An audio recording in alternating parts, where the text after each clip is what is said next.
How to sign in into People's Pension account. For that, you have to open any browser you have in your device. For now, I'm opening Safari and then on the searching bar, search for People's Pension. You will see the official website of People's Pension. Simply hit on that. From here, select the three lines from the top right corner and then hit on the login option. Here you will see three options, that is, if you are a member then hit on the member login.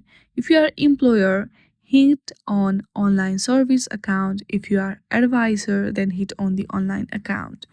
For now I am choosing employer, so simply hit on online service account.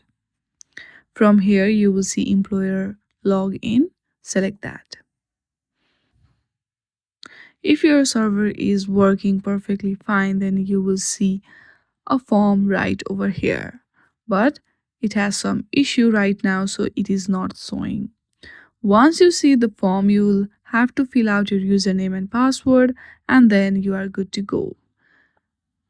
I hope you like this video. If you like this video, then please do not forget to like and subscribe to our channel. Thank you for watching.